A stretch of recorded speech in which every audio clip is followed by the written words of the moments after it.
I put to former Foreign Minister Alexander Downer that it would likely be a highly targeted attack. I think that's right. It'll be a fairly precise targeting. It'll be something, though, and it will be pretty painful for Iran, and it will teach the Iranians that if they continue with this strategy, it will lead to an all-out war, and an all-out war will be a catastrophe for the Iranian leadership, who are not supported by the vast majority of the Iranian people, and it's very important to remember that. So, I mean, Netanyahu and the Israelis have the upper hand in this situation. Aside from all the trauma in Israel, of course, the people that are suffering most at the moment are all those in Lebanon, especially southern Lebanon. Now, that's because of the behaviour and the installations and the terrorism perpetrated by Hezbollah, funded and directed by Iran. But explain to us about the Lebanese government. What role does it play? What autonomy does it have? Or is it a puppet of Iran and Hezbollah too? Well, it just doesn't have the authority and the power to take control of that area between the Litani River in the south of Lebanon and the border.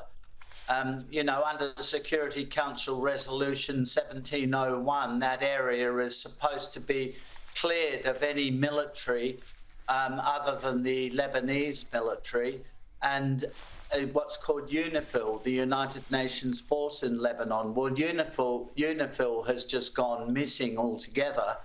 And over the last few years, Hezbollah has been able to rebuild their military capacity in that area, totally contrary to Security Council resolution. And they've been firing rockets indiscriminately into Israel and into Israeli cities. So in the end, I mean, no Prime Minister of Israel can ignore that, has to deal with it. The UN won't deal with it. So he has to deal with it himself. And the Israeli Defence Force is just doing that. Yeah, it's the only way they can defend themselves. So let's just talk about some of the Australian reaction here. I showed this comment from Anthony Albanese yesterday to show how pathetic he is in action against the terror groups or in support of Israel. Well, we regard Hezbollah as a terrorist organisation.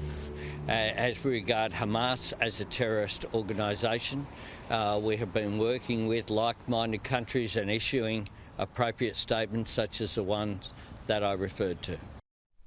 I mean, issuing appropriate statements, all the sort of talking points there, no strong-willed defence of Israel and support for it to get rid of these terror groups. And today, the Deputy Prime Minister Richard Marles has again joined calls for a ceasefire. Have a listen to that. We're not about to deny countries' rights to defend themselves.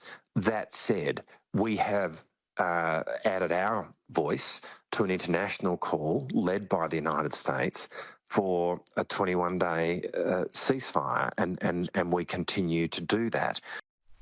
A 21-day ceasefire. The UN is again calling for this, Alexander Downer. But of course, with Hezbollah, with so many weapons embedded in southern Lebanon, all a ceasefire would do would protect Hezbollah and those weapons. It doesn't help Israel defend itself at all. No, a ceasefire is absolutely out of the question, and these calls for a ceasefire are a little short of pathetic.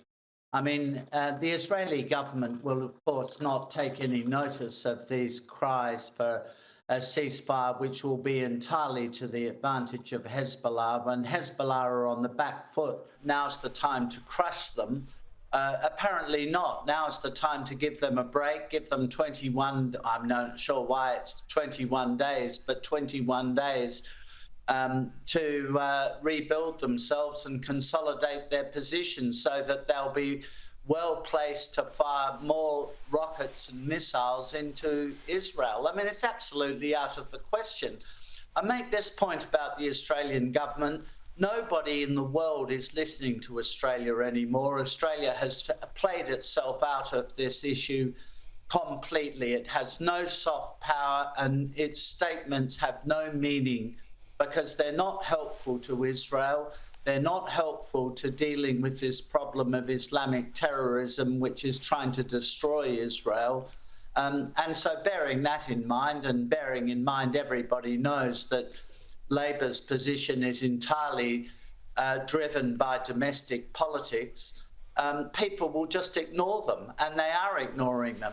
They're also, importantly, because that's not very important in the great sweep of things, even if it is to us as Australians, but more importantly, they're ignoring Joe Biden as well, who's lost all leverage with Netanyahu now. I mean, Israel has to defend itself and destroy these terrorist organisations which are backed by Iran. And if it leads to war with Iran, well, so be it. But in the end, if it comes to de-escalation and ceasefires, let's hear the Iranians agree to a ceasefire. Let's hear the Iranians agree to de-escalation. Let's put the pressure on Iran instead of continually putting pressure on Israel in order to appease Islamic minorities in our own countries. Yeah, spot on, Alexander Downer. Thanks so much for joining us. I appreciate it. A pleasure, Chris.